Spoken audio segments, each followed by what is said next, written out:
মামা এটা কি বলেছে? আমাকে একটু দেবে? তুমি খাবে? এটা কিন্তু মোচার চপ, খেতে পারবে? হ্যাঁ। খেতে পারবে? আচ্ছা ঠিক আছে। এটা কিভাবে বানালে এটা? শুনবে তুমি? তাহলে শোনো, সব সবজিগুলো তো প্রথমে কেটে নিয়েছি, আর দেখো মোচাটাও কিন্তু কুচি কুচি করে কেটে নিয়েছি। এটার মধ্যে আবার চিংড়ি মাছও দিয়েছিলাম, জানো? মাছ আজ খুব পছন্দ লাগে। চিংড়ি মাছ তোমার খুব পছন্দ? ঠিক আছে, তুমি ঝাল খেতে পারবে? ঝাল খেতে পারবে? হুম। ও, এই দেখো সমস্ত মশলাগুলো কিন্তু দিয়ে দিয়েছি একসাথে, দেখেছো? এবার মোচাগুলো সেদ্ধ করে নেব প্রেসার কুকারে। কতগুলো সিটি দেবো জানো? মোটামুটি 4টে তো দেবই, তার সাথে দেখো আলুগুলোও সেদ্ধ করে নিয়েছি, বুঝতে পেরেছো? এ দেখো মোচাগুলো সেদ্ধ করে যখন 4টে হুইসেল দেওয়া কমপ্লিট, তখন কিন্তু জল ঝরিয়ে নেব। ভালো করে রান্নাটা মনে করে নাও, তোমাকে কিন্তু আমায় করতে হবে, করে খাওয়াতে হবে, ঠিক আছে? তারপর কড়াইয়ে তেলটা গরম করে নিয়ে চিংড়ি মাছটা ভেজে নিয়েছি, জানো? আমাকে ভাজতে মাছ দেবে এখানে? তুমি ভাজা চিংড়ি মাছ খাবে? কিন্তু এটা তো ভাজা খাওয়া যাবে না, আমরা যখন রান্না করে নেব তখন তোমায় দেবো।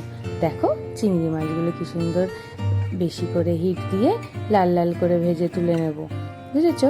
যেন বেশি ভেজে ফেলো না, তাহলে কিন্তু আবার শক্ত হয়ে যাবে।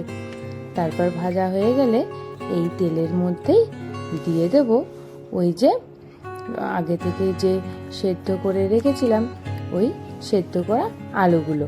তার মধ্যে একে একে দেব হলুদ গুঁড়ো, আদা রসুন বাটা, সমস্ত কিছু দিয়ে ভালো করে কষিয়ে নেব আলুটা। তাহলে আলুটার মধ্যে সমস্ত মশলার গন্ধগুলো ঢুকে যাবে, আলুটাও আর সেদ্ধ আলু মনে হবে না।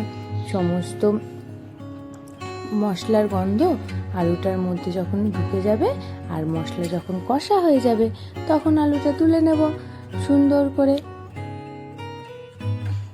রান্নাটা কখন? মামা রান্নাটা কখন? আমার তো খিদে পেয়ে যাচ্ছে। বাবা তুমি তো যথারীতি রেগে যাচ্ছ গো, তুমি রাগ করো না, এক্ষুনি রান্নাটা হয়ে যাবে।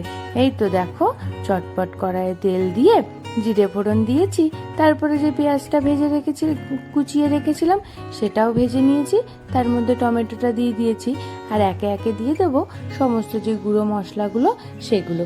লবণটা দিতে ভুলিনি, কিন্তু এই সময় অল্প একটু লবণও দিয়েছি, তাতে পেঁয়াজটা তাড়াতাড়ি করে নরম হয়ে যাবে।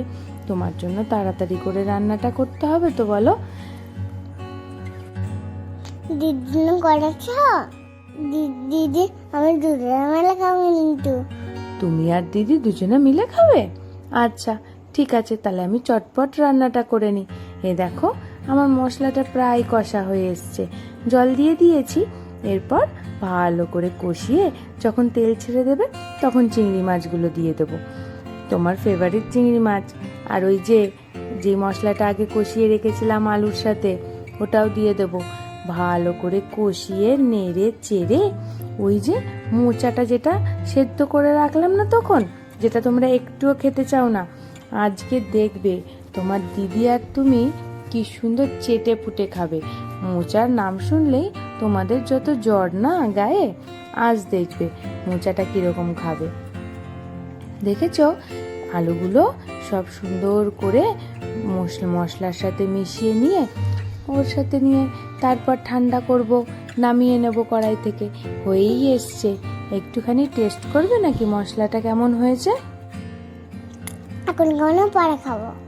আচ্ছা ঠিক আছে, তাহলে ঠান্ডা হয়নি তারপর তোমায় দেবো।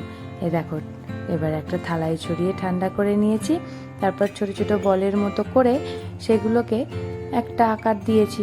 তারপর ঠিক ওই চপ যেরকম হয় সেভাবে চপের মতো শেপ দিয়ে নিতে পারো, তোমরা যেরকম যেরকম তোমাদের পছন্দ তোমরা সেরকমভাবে শেপ দেবে, দিয়ে সুন্দরভাবে শেপ দিয়ে এইভাবেই চপের আকারে গড়ে নিতে হবে।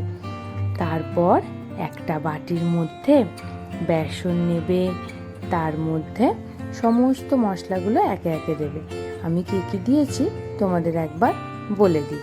প্রথমে নিয়েছি বেসন, তারপর তোমার পরিমাণ মতো তোমাদের স্বাদ মতো নুন, তার মধ্যে দিয়ে দিয়েছি সামান্য একটু লঙ্কার গুঁড়ো, কালো জিরে, আর তার সাথে দিয়েছি অল্প একটুখানি আদা রসুন বাটা, যেটা আমি মশলার প্রথমে ইউজ করেছিলাম সেখান থেকে একটুখানি তুলে রেখেছিলাম। ওটা দিয়ে এবার অল্প অল্প করে পরিমাণ মতো জল দিয়ে সুন্দর করে ভালোভাবে বেসনটা ফেটিয়ে নিতে হবে। এখানে বেসনটা যত ভালোভাবে ফেটাবে তত কিন্তু সুন্দরভাবে তোমাদের চপটা মচমচে হবে। এবার কড়াইয়ের মধ্যে তেল দিয়ে ডুবো তেলে, ছাকা তেলে ভেজে নিতে হবে চপগুলো। ব্যাস, তাহলেই রেডি হয়ে যাবে তোমাদের সব থেকে প্রিয়, আমার ডোডোর সব থেকে প্রিয় মোচার চপ। তোমরা কিন্তু বাড়িতে অবশ্যই একবার ট্রাই করো। আর যেসব বাড়ির বাচ্চারা মোচা খেতে চায় না তারা তো অবশ্যই ট্রাই করবে, দেখবে চেটে পুটে সাবার হয়ে যাবে। এখানে লাল লাল করে কড়া কড়া করে ভেজে তুলে নিয়েছি মোচার চপগুলো। ব্যাস, এইভাবে বাদবাকিগুলো ভেজে নেব। এইভাবেই রেডি হয়ে গেছে মোচার চপ। এ নাও, তোমার মোচার চপ রেডি। গরম কিন্তু, আস্তে ধীরে। বাবা, হাতে লাগলো তো? ভীষণ গরম, আমাকে খাই রাখতো। তোমায় খাইয়ে দেবো, দাঁড়াও আমি তোমায় খাইয়ে দিচ্ছি। দিদিকেও একটা দিই, দিদিও তো খাবে নাকি। দেখো, তুমি খেয়ে আগে বলো তো কেমন হয়েছে। দারুণ, কি সুন্দর খেতে হয়েছে। তাই? খুব সুন্দর খেতে হয়েছে। তাহলে পছন্দ হয়েছে তোমার? যারা যারা এই রেসিপিটা এখনো ট্রাই করনি তারা এই রেসিপিটা ট্রাই করে ফেলো। আর যারা ভাবছো কেমন খেতে হবে তারা তো অবশ্যই ট্রাই করবে। আজকের রেসিপিটা কেমন লাগলো অবশ্যই কমেন্ট করে জানিও। আর লাইক, শেয়ার আর সাবস্ক্রাইব করে দিও। বাই। সবাই সাবস্ক্রাইব, টাটা।